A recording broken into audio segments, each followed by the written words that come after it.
أشهد أن لا إله إلا الله وحده لا شريك له وأشهد أن محمدا عبده ورسوله أما بعد فأعوذ بالله من الشيطان الرجيم بسم الله الرحمن الرحيم الحمد لله رب العالمين الرحمن الرحيم مالك يوم الدين إياك نعبد وإياك نستعين اهدنا الصراط المستقيم صراط الذين أنعمت عليهم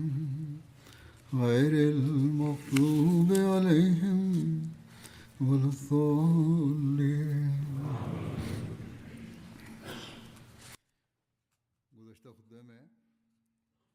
ọ̀rọ̀ ń lọ nípa bí wọ́n ṣe pín èrè ogun Hunain.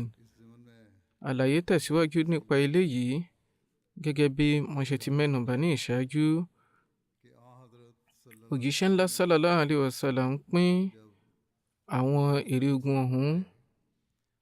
Wọ́n fún àwọn tí wọ́n kópa nínú ogun ní ìpín wọn, ṣùgbọ́n tó ṣẹ́kù nínú Khumus, gbogbo ẹ̀ ni wọ́n fẹ́ fi sílẹ̀ fún mu'allafatul qulub láti tu àwọn Sàràkí Kùrẹ́ṣì lójú. Wọ́n fẹ́ lómi ní 100 ràkúnmí, wọ́n fẹ́ lómi ní 50. Ọ̀pọ̀lọpọ̀ owó tí wọ́n fún àwọn ènìyàn yìí bẹ̀rẹ̀ sí ní lapa lára àwọn ọ̀jẹ̀wẹ́wẹ́ Ansar. Wọ́n bẹ̀rẹ̀ sí ní wòye pé gbogbo ìfarajìn àti ìfẹ́ tí àwọn ní fún òjíṣẹ́ ńlá sallallahu alaihi wasallam, ó yẹ kí àwọn lẹ́tọ̀ọ́ sí ju ará yòókù lọ. Báyìí wọ́n bẹ̀rẹ̀ sí ní sọ wípé yakfirullahu li rasulillahi sallallahu alaihi wasallam yuti Quraishan wa yad'una wa suyufana taqturu min dima'ihim. Kí Ọlọ́run bá ṣe àforíjìn fún òjíṣẹ́ ńlá sallallahu alaihi wasallam. Wọ́n ń ta àwọn Quraishi lọ́rẹ, wọ́n sì ń fi àwa sílẹ̀. Eléyìí ni ìwòye tó bá sórí ẹ̀mí wọn. Wọ́n wí pé bó tilẹ̀ jẹ́ wípé àwọn ìdáwà sì tún sàn fún àwọn ìjẹ wọn lọ́wọ́. Nínú wọn ẹlòmíràn náà tó sọ wípé nígbà tí nǹkan bá le koko, wọ́n pè wá, wọ́n fún àwọn ará yòókù ní èrè ogun. Ìgbà tí òjíṣẹ́ ńlá sallallahu alaihi wasallam rí àwọn ọ̀rọ̀ yìí mọ̀, wọ́n pe adarí àwọn Ansar, Saad bin Ubada. Nínú ẹgbẹ́ mìíràn wọ́n sọ pé Saad fúnra wọn ni wọ́n kó ẹjọ́ ìrú. Òjíṣẹ́ ńlá sallallahu alaihi wasallam wá bi wọ́n wípé aina ata min dhalika ya Saad, ìrẹ́ Saad, kí ni ìwòye tiẹ̀ lórí èyí? Wọ́n dáhùn wípé èrè òjíṣẹ́ Ọlọ́run ọba, ìkánnú àwọn ìran mi ni èmi náà jẹ́. Èyí ni wípé ọ̀rọ̀ yìí lè lápa lára tèmi náà. Báyìí òjíṣẹ́ ńlá sallam sọ fún Saad wípé ẹ bá mi pe gbogbo àwọn Ansar jọ. Báyìí wọ́n kó gbogbo wọn jọ sí abẹ́ àti bẹ̀bẹ̀ kan. Àwọn Muhajirin kọ̀ọ̀kan náà darapọ̀ mọ́ wọn. Òjíṣẹ́ ńlá sallam sọ wípé àwọn Ansar nìkan ni mo pè. Báyìí ni wọ́n lé àwọn Muhajirin padà. Lẹ́yìn náà òjíṣẹ́ ńlá sallam bá àwọn Ansar sọ̀rọ̀ wọn wípé ẹ̀yin ikọ̀ Ansar, ìró tí ó dé ọ̀dọ̀ mi láti ọ̀dọ̀ yín, kí ni eléyìí já mọ́? Lórí ọ̀rọ̀ òjíṣẹ́ ńlá sallallahu alaihi wasallam yìí, àwọn olóyè náà wọn sọ̀rọ̀ sọ wípé ya Rasulullah sallallahu alaihi wasallam, olóyè ẹ̀dá kankan náà wọ́n sọ̀rọ̀ gbólóhùn yìí, ṣùgbọ́n wọ́n ń bẹ́nu àwọn onítara nínú àwọn ọ̀dọ́ tí wọ́n sọ wípé kí Olúwa ṣe àforíjì fún òjíṣẹ́ Ọlọ́run ọba sallallahu alaihi wasallam. Ó ń ta àwọn Quraishi lọ́rẹ, ó sì ń fi ọrẹ ọ̀hún dùn wá, bó tilẹ̀ jẹ́ wípé ẹ̀jẹ̀ àwọn ọ̀tá sì ń ṣàn níbi ìdá wa lọ́wọ́. Òjíṣẹ́ ńlá sallallahu alaihi wasallam wòye sí àwọn ojúrere àwọn Ansar. Wọ́n bá àwọn Ansar sọ̀rọ̀ lé wọn lórí. Wọ́n wí pé ẹ̀yin Ansar, ǹjẹ́ nígbà tí mo pàdé yín, ìgbà tí mo bá yín, mi ò bá yín nínú àánú bí? Tí Olúwa sì tọ́ yín sọ́nà látàrí mi. Mo rí yín ní ìran, ẹ jẹ́ ìran kan tí ó ti pín yẹ́lẹyẹ̀lẹ, tí ẹ̀ ń dòdì ara yín. Látàrí mi, Olúwa fi ìfẹ́ àti ìrẹ́pọ̀ sáàrin yín. Ẹ jẹ́ aláìní tó ń táwọ́ ná. Látàrí mi, Olúwa rọ̀ yín lọ́rọ̀. Ní ìdáhùn sí gbogbo nǹkan tí òjíṣẹ́ ńlá sàlám ń sọ yìí, àwọn Ansar ń wí pé Allahu wa rasuluhu aman. Gbogbo eléyìí jẹ́ ojúrere látọ̀dọ̀ Ọlọ́run ọba Allah àti òjíṣẹ́ rẹ̀. Ìgbà tí òjíṣẹ́ ńlá sàlám gbọ́ ìdáhùn àwọn Ansar yìí, wọ́n wí pé èyí ṣe tí ẹ ṣe fún mi lésì àwọn ọ̀rọ̀ mi. Wọ́n wí pé èrè òjíṣẹ́ Ọlọ́run ọba, kí la bá wí? Òjíṣẹ́ ńlá sàlám sọ wípé bẹ́ẹ̀ bá fẹ́, ẹ̀yin náà lè fún mi lésì báyìí wípé ẹ̀yin náà lè fún mi lésì tí ọ̀rọ̀ yín yóò sì jẹ́ òdodo, tá sì máa jẹ́rìí sí ọ̀rọ̀ yín. Ẹ lè máa sọ wípé èrè òjíṣẹ́ Ọlọ́run ọba sallallahu alayhi wa sallam, ẹ wá sí ọ̀dọ̀ wa nípò wípé ọmọ aráyé ti kọ̀ yín, àwọn ènìyàn yín ti pè yín lópùrọ́, ṣùgbọ́n àwa nígbàgbọ́ nínú yín, a jẹ́rìí òdodo yín. Ẹ jẹ́ aláìlára, àwọn ènìyàn lé yín dànù, ṣùgbọ́n àwa dúró tì yín. Àwọn ènìyàn yìí wọ́n lé yín kúrò nínú ìlú yín, ṣùgbọ́n àwa fún yín láàbò.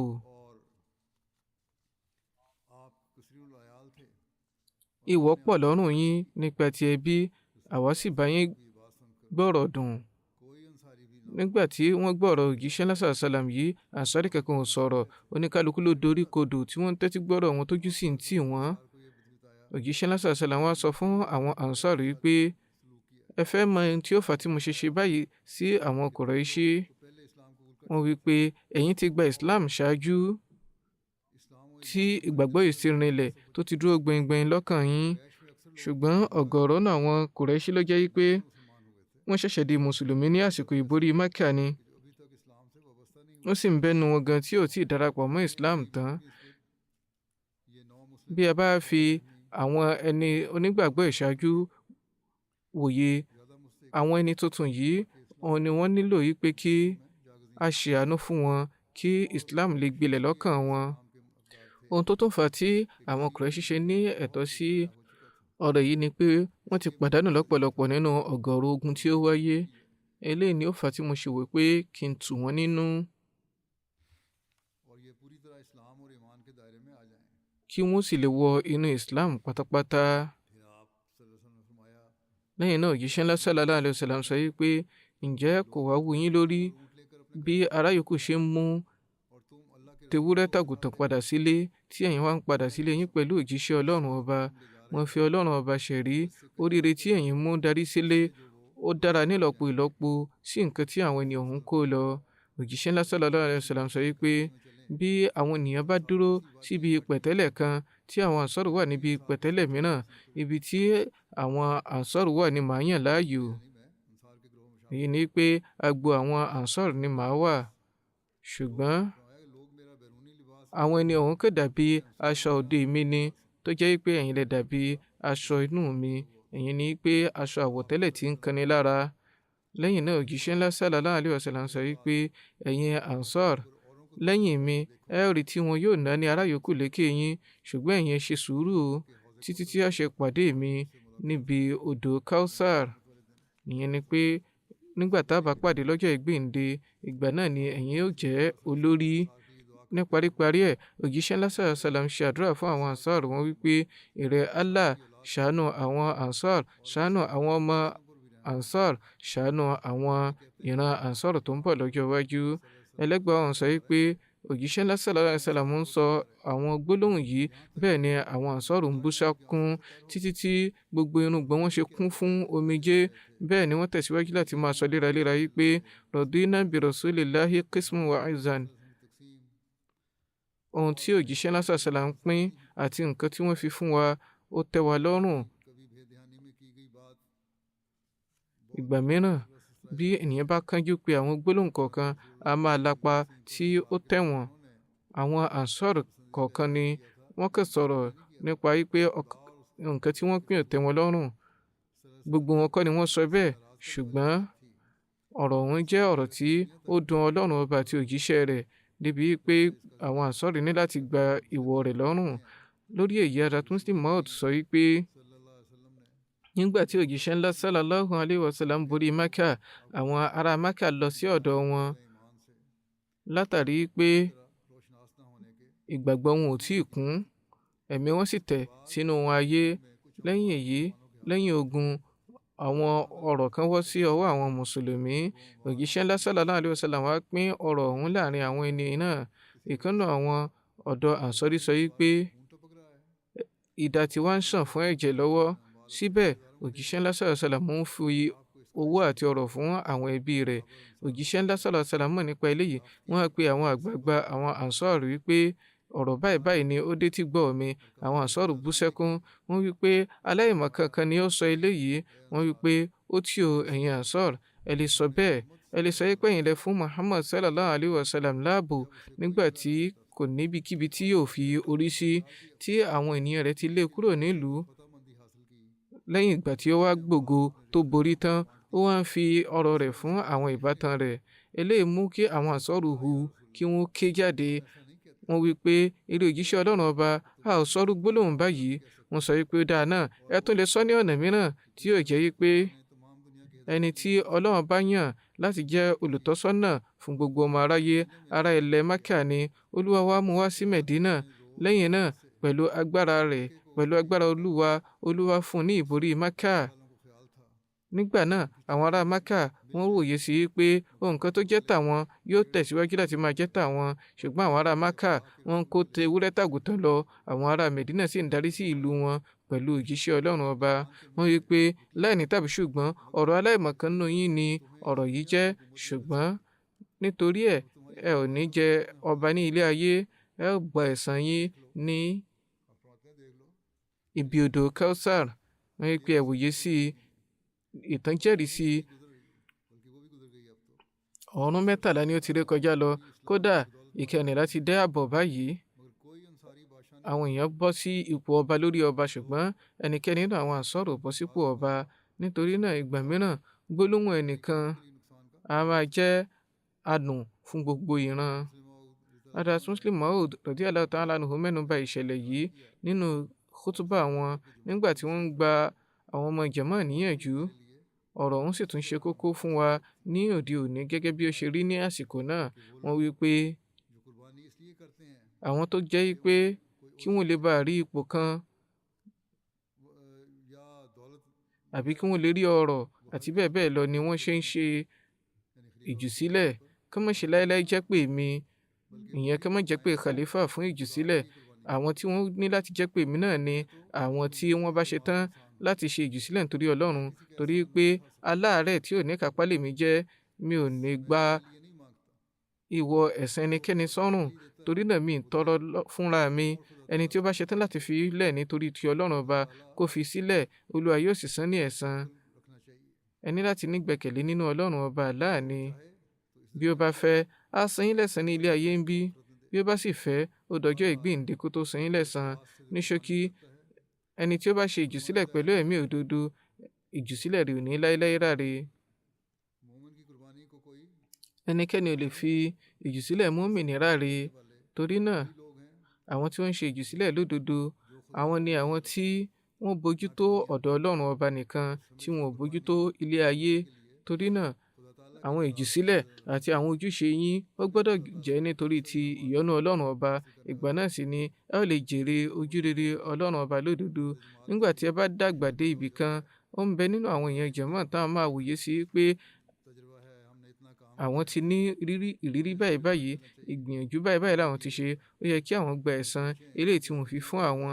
Kán wòye sí ǹjẹ́ ẹ̀san ilé ayé nìkan lẹ fẹ́ gbà àbẹ́ fẹ́ jèrè àwọn ojúrere Ọlọ́run ọba Allah. Ìtìmá Ansarullah náà bẹ̀rẹ̀ láti òní lọ. Nítorí pé ní ọjọ́ orí yìí lèèyàn máa wòye sí pé òun ti ní ìrírí. Màá sọ fún àwọn Ansar náà yìí pé bó bá ń bẹ lọ́kàn ẹnikẹ́ni nínú yín lórí àwọn ìgbìyànjú rẹ̀ àbí ìfarajìn rẹ̀, kí ó tètè tú dànù, kó ṣe ìgbìyànjú láti rí ìyọ́nú Ọlọ́run ọba nìkan. Ọ̀rọ̀ nípa àwọn Àrọ́bí Lárúbáwá oko náà tún wáyé nínú ìṣẹ̀lẹ̀ yìí. Nígbà tí wọ́n ń pín èrè ogun lọ́wọ́, ó ń bẹ nínú àwọn Lárúbáwá oko kan tí wọ́n kóra jọ sí ọ̀dọ̀ òjíṣẹ́ ńlá sallallahu alaihi wasallam. Wọ́n bẹ̀rẹ̀ sí ní pèpè fún ọrọ̀. Bí wọ́n ṣe pọ̀ tó, ó débi pé ẹ̀gún bẹ̀rẹ̀ sí ní gún aṣọ òjíṣẹ́ ńlá sallallahu alaihi wasallam. Bẹ́ẹ̀ ni wọ́n tì wọ́n tán fà wọ́n. Wọ́n wí pé ẹ bá fi aṣọ mi lẹ̀ fún mi.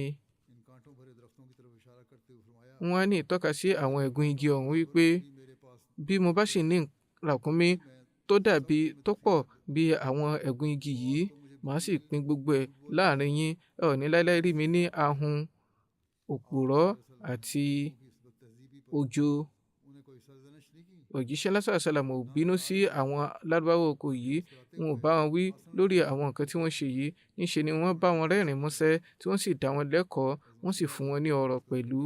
Hadrat Muslim Maud mẹ́nu bà eléyìí, wọ́n wí pé lẹ́yìn ìgbà tí wọ́n parí àwọn ogun ọ̀hún tán, àwọn ọ̀rọ̀ tí wọ́n máa gbà lọ́dọ̀ àwọn tí wọ́n bá borí àtàwọn nǹkan kọ̀ọ̀kan tí wọ́n bá fi sílẹ̀ ní ojú ogun gẹ́gẹ́ bí ìṣe wọn, òjíṣẹ́ ńlá sallallahu alaihi wasallam bá ní láti pín láàrin àwọn ọmọ ogun, ṣùgbọ́n dípò kí wọ́n pín láàrin àwọn ọmọ ogun ní àsìkò yìí fún àwọn mùsùlùmí, àwọn ará Mákà ni wọ́n pín fún. Ìgbàgbọ́ ò tí ì rinlẹ̀ lọ́kàn àwọn ẹni ọ̀hún, ọ̀gọ̀rọ̀ wọn ni wọ́n sì jẹ́ kèfèrí. Àwọn tí wọ́n jẹ́ mùsùlùmí nínú wọn, àwọn náà ṣẹ̀ṣẹ̀ di mùsùlùmí ni.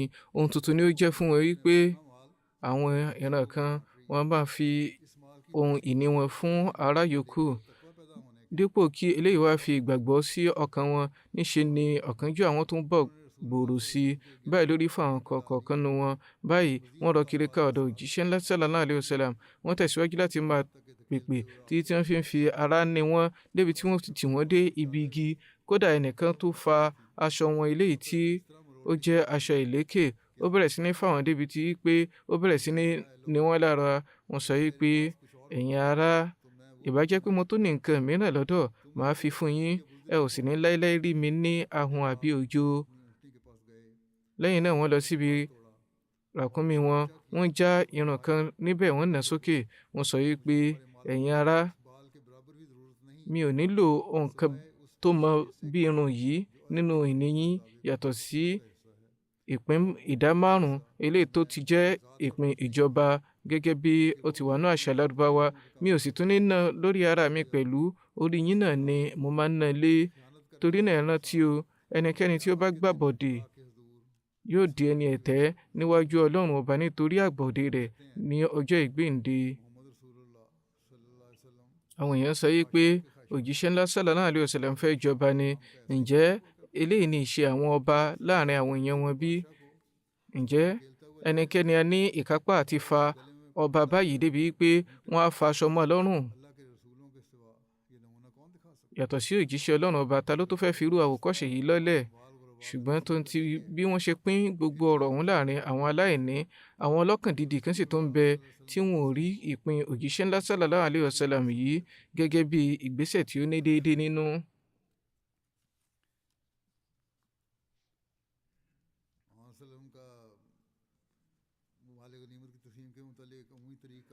Ọ̀nà tí wọ́n máa gbà pín èrè ogun ni wípé wọ́n kọ́kọ́ yọ humus, ìyẹn ìlàrún eléyìí tí òjíṣẹ́ ńlá sallallahu alaihi wasallam wọ́n lè ná ní ọ̀nà tí wọ́n bá wò pé ó tọ́. Wọ́n sì pín gbogbo tó kù láàrin àwọn tí ó bá kópa nínú ogun, tí wọn yóò pín ẹ̀tọ́ àwọn ọmọ ogun orí ilẹ̀ àti orí ẹṣin lọ́tọ̀ọ̀tọ̀.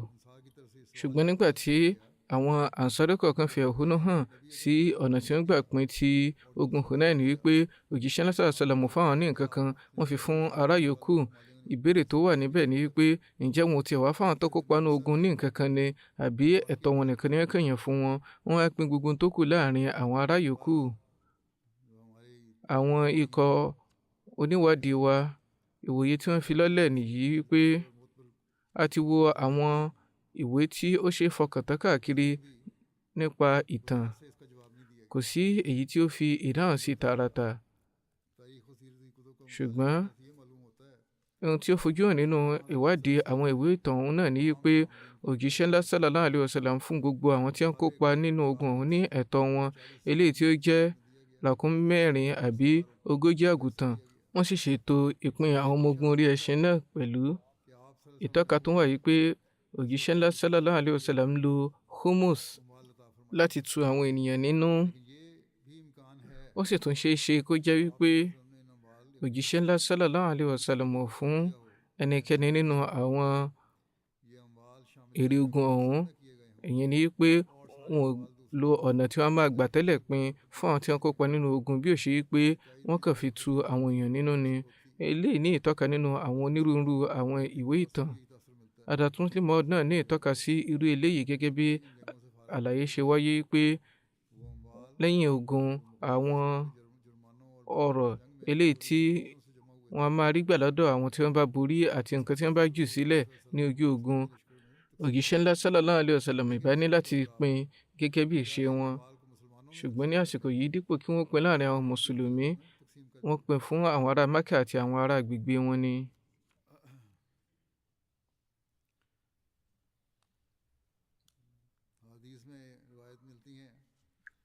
Ẹgbàá wà náà àwọn ahadith wípé ní àsìkò tí wọ́n pín èrè ogun yìí, ará oko kan wá síwájú òjíṣẹ́ ńlá sallallahu alaihi wasallam, wọ́n sọ wípé èrè Muhammad sallallahu alaihi wasallam, ẹ ṣe àmúṣe àdéhùn tí ẹ ṣe fún mi.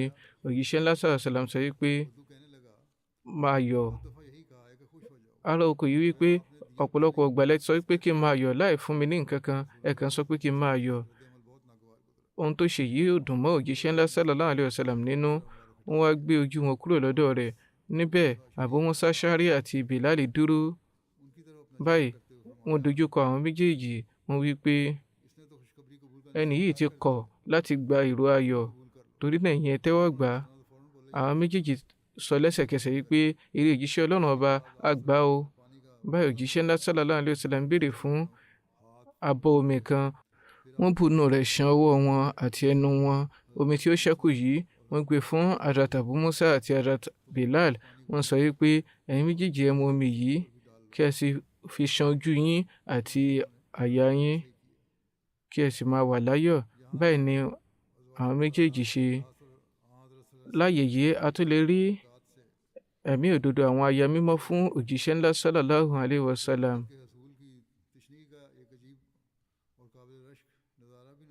Nínú ìṣẹ̀lẹ̀ yìí eléyìí tí ó wúni lórí lọ́pọ̀lọpọ̀, àkọsílẹ̀ wà yìí pé nítòsí ibẹ̀ ni Ummul Mu'minin Hazrat Salama náà wà. Wọ́n jọ pé gbogbo ìṣẹ̀lẹ̀ yìí wáyé nítòsí àgọ́ Hazrat Salama. Láti ẹ̀yìn gàgá wọ́n bá wọn sàbí méjèèjì sọ̀rọ̀. Hazrat Bilal àti Abu Musa yìí pé ẹ ṣẹ́ mi díẹ̀ kù fún ìyá yín náà o. Báyìí ni wọ́n fi omi díẹ̀ sílẹ̀ nínú abọ́ ọ̀hún fún Hazrat Salama. Ẹgbàá wà yìí pé ẹnìkan lọ sí ọ̀dọ̀ òjíṣẹ́ ńlá sallallahu alaihi wasallam. Ó rí ọ̀gọ̀rọ̀ àwọn ewúrẹ́ níbi pẹ̀tẹ́lẹ̀ kan láàrin òkè ńlá méjì. Ó sọ wípé ẹ bá fi eléyìí fún mi. Òjíṣẹ́ ńlá sallallahu alaihi wasallam fi fún lẹ́sẹ̀kẹsẹ̀. Ó kó àwọn àgùntàn ọ̀hún lọ sí ọ̀dọ̀ àwọn ènìyàn rẹ̀. Wọ́n sọ wípé ẹ̀yin ará, ẹ nígbàgbọ́ nínú Muhammad sallallahu alaihi wasallam. Ó ń fi fúnni débi wípé èèyàn tí ẹ̀ ní ìfòyà òṣì àbí ìtawọ́námọ́. Àwọn onítàn sọ wípé ibi ìṣẹ̀lẹ̀ yìí náà ni òǹkà yẹn ti wáyé. Eléyìí ni ẹgbàá tó wà nínú hadith. Àwọn ìṣẹ̀lẹ̀ mìíràn náà ṣì wà tí a máa mẹ́nubà ní ọjọ́ iwájú inshallah. Ní báyìí màá ní láti mẹ́nubà àwọn olóògbé kan tí a sì kí jánásà àwọn lẹ́yìn ìrun. Ẹni àkọ́kọ́ ni Mukarram Fahimuddin Nasir Sahib, tí wọ́n jẹ́ Mubalik Silsila ní Romania. Wọ́n papòdà ní ọjọ́ tí ó kọjá lọ ní ọmọ ọdún 52. Inna lillahi wa inna ilayhi raji'un.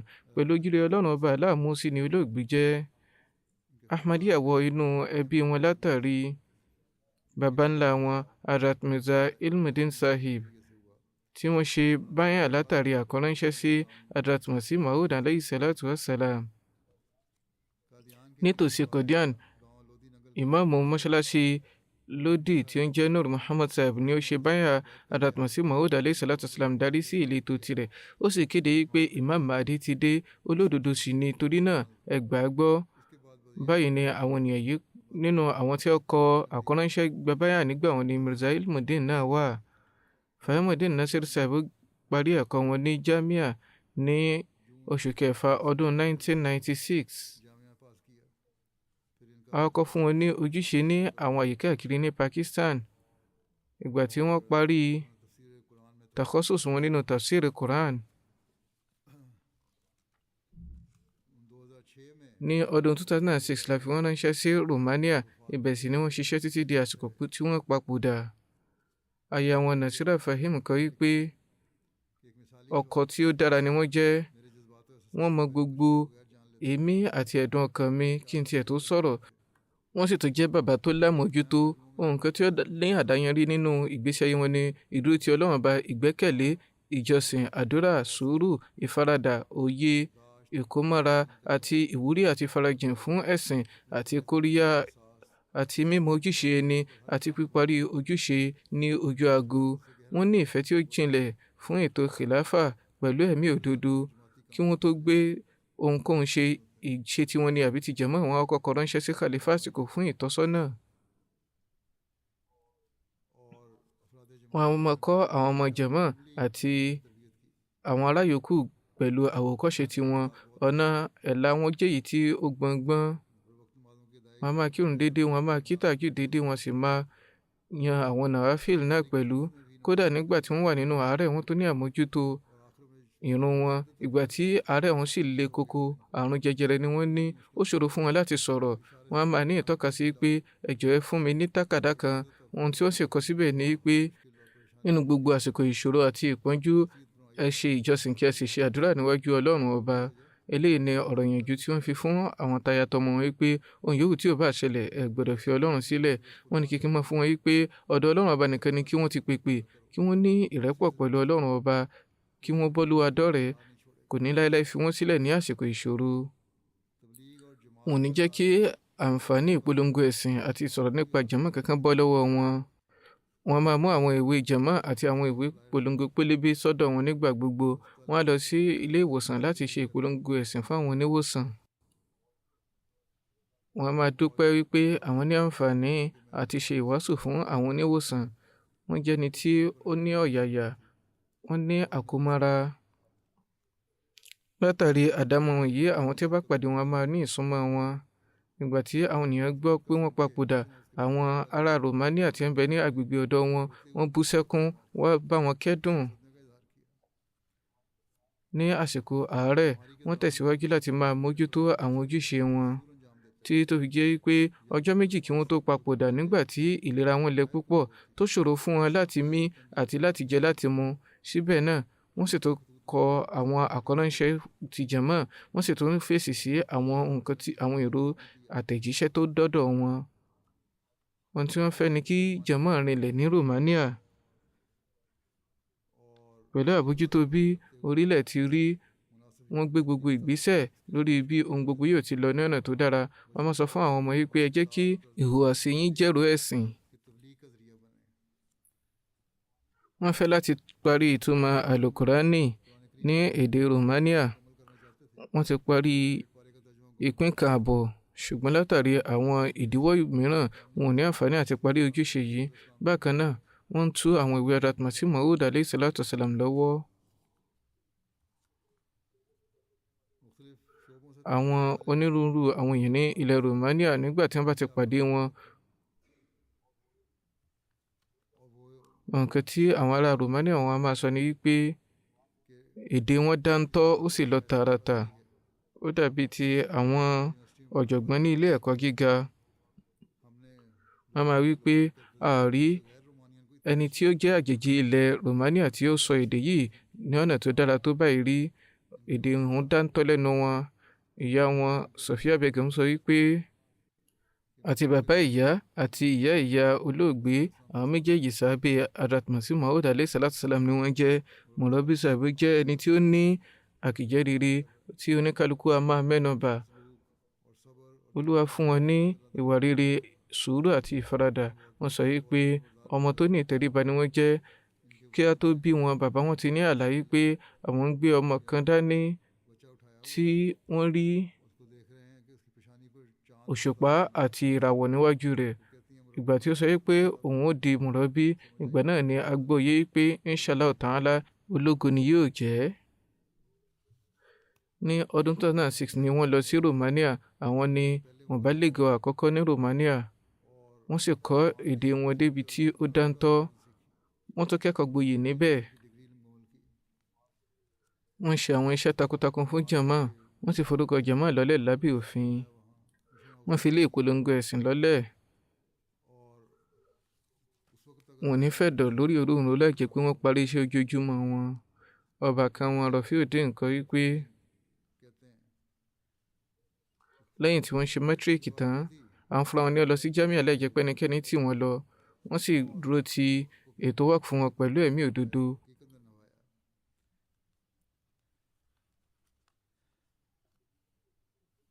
wọ́n gba ààyè ìsinmi àfi ìgbà kan ṣoṣo nígbà tí àbúrò wọn papòdà. ọmọ wọn Mirza Labid kọ wípé nígbà tí mo wọ ilé ẹ̀kọ́ ìwòsàn mo kojú àwọn ìṣòro kọ̀ọ̀kan bẹ́ẹ̀ ni mò ń wò pé ṣé màá tiẹ̀ lè parí ẹ̀kọ́ yìí. wọ́n á pè mí lójoojúmọ́ láti fún mi ń kóríyá láti máa ṣàṣàlátù kí tahajjud láti ṣe àdúrà. eléyìí ni àwọn nǹkan tí wọ́n tẹpẹlẹ mọ́ fún mi. ọmọ wọn kejì Danish sọ wípé ẹnikẹ́ni bá ti pàdé wọn rí nígbà tí wọ́n bá ti gbọ́ pé wọ́n papòdà wọ́n bá wọn lọ́kàn jẹ́ wọ́n á sun ẹkún wọ́n sọ wípé ẹni rere tó ní ìpayọ̀ Ọlọ́run Ọba ni wọ́n jẹ́ agbọ̀rọ̀dọ̀ ará yòókù. Mùbálígù láti Latvia kọ wípé olóògbé jẹ́ ẹni tó ń ṣiṣẹ́ takuntakun tó ní ìwà tó sì ní àkómọ́ra. ìrẹ̀lẹ̀ ọkàn àti ìwọ̀ntúnwọ̀nsí wọn a máa jẹ́ kí àwọn ènìyàn súnmọ́ wọn. wọ́n jẹ́ ẹni tó ní ọ̀yàyà bẹ́ẹ̀ ni wọ́n á máa rẹ́rìn músẹ́ nígbà gbogbo. àwọn akẹ́kọ̀ọ́ kọ̀ọ̀kan tí wọ́n ní láti lọ sí ilẹ̀ Romania wọ́n tọ́jú wọn ní ọ̀nà tí ó dára. nígbà tí Tasvir Javed jẹ́ akẹ́kọ̀ọ́ ilé ìwòsàn ó ti doníwòsàn báyìí ó wípé nítorí ìdánilẹ́kọ̀ọ́ ẹ̀mí àwọn akẹ́kọ̀ọ́ wọn á ṣe ìrìn àjò wákàtí kan látàrí ọkọ̀ ojú irin àbí ọkọ̀ èrò láti wá bá wọn. wọ́n tún máa mójútó àwọn owó jẹ̀mọ́ lọ́pọ̀lọpọ̀ débi pé wọ́n ní àwọn ìwé pélébé kọ̀ọ̀kan ilé tí wọ́n tò fúnra wọn láti lè bá dóòlà àwọn owó jẹ̀mọ́ nínú àárẹ̀ wọn tí ó le koko. wọ́n tó ní àmójútó ìrun wọn wọ́n jẹ́ni jẹ́jẹ́ oníwọ̀ntúnwọ̀nsí onírẹ̀lẹ̀ ọkàn. wọ́n ṣe ìgbìyànjú àti kọ́ àwọn ọmọ wọn ní ìwọ̀ntúnwọ̀nsí àti àpọ́nlé yìí. Roman Shams láti Romania kọ wípé nígbà kan rí ìdánwò kan ṣòro tí mo ti ní ròyìnròyìn bóyá ni màá lè yege ṣùgbọ́n mọ̀lẹ́bí sọ wípé má ṣe yọnu tó bá kù ọ̀sẹ̀ kan kí ìdánwò dé màá ṣàlàyé àwọn àkòrí kọ̀ọ̀kan fún ọ tí ó ṣàǹfààní ó sì ṣàǹfààní fún un. Adela Adrian Mozart jẹ́ ẹnìkan tí ó ṣẹ̀ wọnú jẹ̀mọ́ láti Romania. ó wípé lọ́jọ́ kan mo mú wọn lọ ilé ìwòsàn ọjọ́ kejì wọ́n tún ti pè mí fún iṣẹ́ jẹ̀mọ́ kan eléyìí tí ó ní láti lọ sí ìlú kan nítòsí. ìgbà tí à ń lọ lójú ọ̀nà a jíròrò lórí onírúurú àkòrí. ní àsìkò kan ó di pé tẹ̀dùn ọkọ̀tẹ̀kùn ọ̀dọ̀ ni mùrọ́bí sọ fún mi pé bí nǹkan kan bá lọ ṣe mí níbí báyìí sinmi síbẹ̀ lójijì kí ó lè bàjẹ́ pé á di ohun ìrántí pé ẹnìkan ti gbé ibi báyìí ó sì mú ìyípadà wá. wọ́n pé tó ń ti bí wọ́n ti wà nínú àárẹ̀ tó wọ́n á máa ṣiṣẹ́ lórí láptọ̀pù wọn wọ́n á sì máa ṣe gbogbo ìgbìyànjú láti parí gbogbo àwọn ojúṣe wọn. ọ̀rọ̀ ẹ̀sìn Olúwa àti ọ̀rọ̀ ará yòókù ni a máa yà wọ́n lẹ́nu nígbà gbogbo tí wọ́n fi gbẹ́mìí mì wọn ò fìgbà kankan dá ronú nípa ti ara wọn. ẹni ṣẹ̀wọ̀nù jẹ̀mọ́ yìí sọ wípé mo ti rí tí mùrọ́bí fi àsìkò wọn àti oorun wọn jìn nítorí ìtọ́jú ará yòókù wọn sì máa dúpẹ́ wípé àwọn ní àǹfààní àti farajì fún ará yòókù. mi ò gbọ́ kí wọ́n tiẹ̀ sọ̀rọ̀ tí ò tọ́ nípa ẹnikẹ́ni rí. tẹkuntẹkun ni wọ́n fi máa ṣàdúrà fún àwọn ẹbí wọn jẹ̀mọ́ wọn lápapọ̀. wọn ò gba àsìkò ìsinmi kankan rí wọn ò sì ṣetán àti sinmi lásìkò kankan. wọ́n máa sọ wípé èèwọ̀ àwọn nìyí láti rí pé àwọn ṣe gbogbo ìgbìyànjú àwọn takuntakun nítorí jẹ̀mọ́ ìbáà jẹ́ pé àwọn ní láti fi oorun àbí ìlera àwọn jìn. ìgbà gbogbo wọn ní gbẹ̀kẹ̀lé inú Ọlọ́run Ọba wọn sì máa fún ará yòókù ní ìwúrí láti ṣàdúrà láti nígbẹ̀kẹ̀lé inú Ọlọ́run Ọba. ẹni sọ wípé mọ̀rọ́bí wọn yìí kàn jẹ́ mọ̀rọ́bí lásán fún mi wọ́n dà gẹ́gẹ́ bí bàbá fún mi ni. afinimọ̀nà nípa ti ẹ̀mí ni wọ́n jẹ́ fún mi ọ̀rẹ́ ni wọ́n jẹ́ sí mi. eléyìí ni àwọn àkìjẹ mọ̀rọ́bí tí ẹni tó ṣẹ̀wọ̀nù jẹ̀mọ́ yìí ṣe ìlálàyé. ìdánilẹ́kọ̀ọ́ ẹ̀kọ́ wọn àwòkọ́ṣe wọn yìí ni ó mú ìpolongo ẹ̀sìn àti tàrbíyà rọrùn. wọ́n kú sí dálẹ̀ nítorí ọ̀rọ̀ ẹ̀sìn. lára bẹ́ẹ̀ ipò ẹni fikúṣẹ̀rí ni wọ́n jẹ́ títí dìgbà tí wọ́n gbẹ̀mí mì wọ́n ṣe àmúṣẹ májẹ̀mú ẹ̀mí òdodo wọn ìgbà gbogbo wọn rí wọn tí wọ́n á máa rẹ́rìn músẹ́. Mafi Ubaidullah Sahib tí wọ́n papòdà ní Mauritius ní ẹnu iṣẹ́. Hazrat Muslim Maud radiyallahu ta'ala anhu sọ̀rọ̀ nípa wọn láti gba àwọn jàmáà níyànjú wípé àwọn ènìyàn báyìí àfikúnṣẹ̀rí ni wọ́n jẹ́ a sì ní láti kẹ́kọ̀ọ́ lára olóògbé yìí. Dájúdájú olóògbé Fahim Nasir Sahib náà irú ẹ̀dá báyìí ni wọ́n jẹ́ àwòkọ́ṣe sì ni wọ́n jẹ́ pàápàá jùlọ fún àwọn tí wọ́n bá jẹ́ wàkúnà zindagi kí Olúwa ṣe àgbéga ipò olóògbé kó sì fún táyà tọmọ àti ìyá wọn ní sùúrù àti ìfaradà. Ẹni tí ó kàn láti mẹ́nubà ní Mukarram Abdulhalim Faruqi Sahib tí wọ́n jẹ́ ọmọ Abdulrasheed Faruqi Sahib ará Canada. Wọ́n papòdà ní ọjọ́ tí ó kọjá lọ. Inna lillahi wa inna ilayhi raji'un. Músí ni olóògbé jẹ́. Wọ́n papòdà báyìí nípa wípé àwọn adigunjalè mẹ́ta ni wọ́n wọ ilé wọn. Wọ́n ń sùn lọ́wọ́ nígbà náà. Aya àti àwọn ọmọ mẹ́tẹ̀ẹ̀ta ń bẹ ní àjà ìsàlẹ̀. Ọmọ wọn ń bẹ nínú ilé wọn. Àwọn adigunjalè kó ẹ̀rọ ìléwọ́ oníkálukú wọn. Ariwo ló ta olóògbé jí. Ìkànnì àwọn adigunjalè wọ yàrá wọn. Báyìí wọ́n gbìyànjú àti kojú rẹ̀. Ó sì lù wọ́n ní kùmà. Báyìí ni ó sá lọ. Báyìí nígbà tí wọ́n lọ síbi yàrá ọmọ wọn, adigunjalè kan tí ó dúró síbi àkàbà òun ni ó ta wọ́n níbọn lẹ́ẹ̀mejì. Ọta kan bá wọn láyà. Ó wọnú ara wọn lọ jáde lẹ́yìn. Ojú ẹsẹ̀ ni wọ́n sì papòdà. Inna lillahi wa inna ilayhi raji'un. Wọ́n jẹ́ àrọ́mọdọ́mọ Hazrat Maulvi Qudratullah Sahib Sanori àti Hazrat Maulvi Muhammad Hussain Sahib.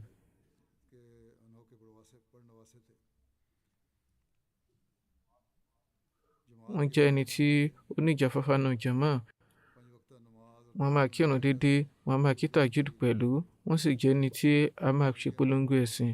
Wọ́n ti ní àǹfààní láti jẹ́ alákòóso tabligh ní ọwọ́lẹ̀ wọn. Ní àsìkò ọ̀hún wọ́n jẹ́ ààrẹ ikọ̀ jàmáà wọn. Yàtọ̀ sí aya ọmọkùnrin kan àti ọmọbìnrin mẹ́ta ló gbẹ̀yìn wọn. Zakaria Khan Sahib tí wọ́n jẹ́ missionary in charge níbẹ̀ jẹ́ ìbátan wọn. Wọ́n wí pé ẹni jẹ́jẹ́ tó láǹfààní fáráyòkù ni wọ́n jẹ́. Gẹ́gẹ́ bí aya wọn ṣe sọ wípé wọ́n máa kí ìrun tahajjud déédéé. Wọ́n máa bójútó ìrun wákàtí márùn-ún náà déédéé. Wọ́n sì jẹ́ onípolongo ẹ̀sìn tó ní àfọkànsí. Tó ń ti gbogbo ìdíwọ́ wọn, wọ́n máa farajìn fún ojúṣe jàmáà lọ́sàn-án lóru. Wọ́n máa kópa nínú àwọn ìjùsílẹ̀ òní wọn. Wọ́n sì ní ìbáṣepọ̀ tó dánmọ́rán pẹ̀lú ètò khilafa. Aya wọn Mariam Sahiba kọ wípé ọkọ rere ni wọ́n jẹ́. Mo kọ́ ọ̀pọ̀lọpọ̀ nǹkan lọ́dọ̀ wọn nínú ìṣẹ̀mí yìí. Wọ́n ní ìwúrí àti polongo ẹ̀sìn lọ́pọ̀lọpọ̀. Èyí a sì máa jọni lójú. Ìgbà gbogbo wọn máa wá àwọn ọ̀nà tuntun fún ìpolongo ẹ̀sìn àti ọ̀nà tí wọn yóò gbà lò wọ́n. Wọ́n tún mẹ́nu bà ìdúró ti khilafa wọn. Àwọn alábàágbélé àwọn ará ọwọ́lẹ̀ ibẹ̀ náà wọ́n jẹ́ ní rere sí wọn. Oníkálukú ni wọ́n nífẹ̀ẹ́ wọn. Wọ́n jẹ́ ọlọ́yàyà abánidárò. Wọ́n máa kí ìrun jàmáà nínú ilé wọn. Wọ́n sì máa ní kíkín ilé yìí fún àwọn ọmọ wọn pẹ̀lú. Ọmọbìnrin wọn Uzma kọ wípé látòrí ohun pẹ́ẹ́pẹ́ẹ̀pẹ́ débi ohun ńláńlá wọn ní àmójútó wọn. Iṣẹ́ ojúṣe tí wọ́n ní àbí ti jàmáà gbogbo ọjọ́ ni wọ́n á lò lẹ́nu rẹ̀. Nígbà tó bá tó dalẹ́ wọ́n á tún wá sí yàrá wa láti béèrè nípa báwo la ṣe lo ọjọ́ wa, ṣé a kírun. Wọ́n mẹ́nu bà tara wọn náà. Agbo ọ̀rẹ́ ni wọ́n ní pẹ̀lú wa. Ọmọ ọkùnrin Azizam Kazeem wípé aláwòkọ́ṣe ni wọ́n jẹ́ fún wa. Máa ṣe gbìyànjú láti tọ ojúpọ̀nà wọn inshallah. Ní gbogbo ọ̀sẹ̀ ọjọ́ Àìkú la máa ń lọ láti polongo ẹ̀sìn. A lọ láti pàtẹ ìpolongo ẹ̀sìn. Wọ́n kọ́ mi ní kí híhà Al-Qur'ani. Sheikh Faruqi Sahib tí wọ́n gbé ibi báyìí ìbátan ni wọ́n jẹ́ sí wọn. àwọn àkíjẹ́ yìí náà ni wọ́n kọ nípa wọn. Wọ́n jẹ́ ọlọ́kàn mímọ́ tó ní ìwà rere, ìwà ọmọlúàbí. Wọ́n ní àǹfààní àti ṣe umra. Àwọn ènìyàn náà sọ wípé àwọn rí wọn lẹ́ni tí ó ní ìfarajìn nínú ìjọsìn eléyìí tó ṣe gbóríyìn fún. Ìdánilẹ́kọ̀ọ́ àwọn ọmọbìnrin jọ wọ́n lójú lọ́pọ̀lọpọ̀, débi tí wọ́n bi mí wípé ǹjẹ́ àwọn ní láti fún ọmọbìnrin ọmọ ọdún 15 ní ẹ̀rọ ìléwọ́. Ìtọ́sọ́nà tí wọ́n sì gbà látọ̀dọ̀ mi ni wọ́n ṣiṣẹ́ tọ̀ tààràtà. Ohun gbogbo ni wọ́n máa bójú tó ní kínníkínní. Yàtọ̀ sí àwọn chanda, àwọn àpapọ̀, wọ́n máa mójútó àwọn ìjọsílẹ̀ pẹ́pẹ̀pẹ́ náà. Wọ́n sì tún máa fi owó ránṣẹ́ sí àwọn aláìní ní Pakistan.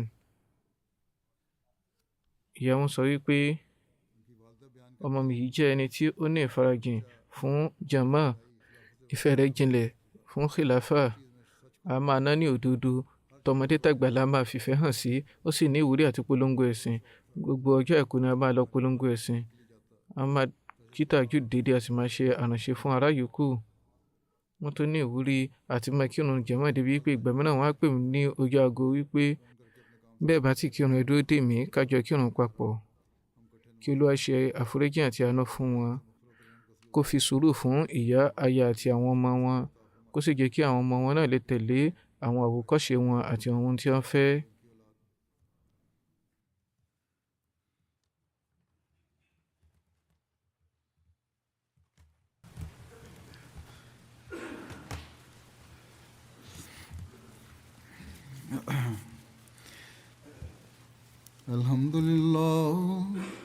الحمد لله نحمده ونستعينه ونستغفره ونؤمن به ونتوكل عليه ونعوذ بالله من شرور أنفسنا ومن سيئات أعمالنا. من يهده الله فلا مضل له ومن يضلل فلا هادي له. ونشهد أن لا إله إلا الله ونشهد أن محمدا عبده ورسوله. عباد الله رحمكم الله، إن الله يأمر بالعدل والإحسان وإيتاء ذي القربى وينهى عن الفحشاء والمنكر والبغي يعظكم لعلكم تذكرون. اذكروا الله يذكركم وادعوه يستجب لكم ولذكر الله أكبر.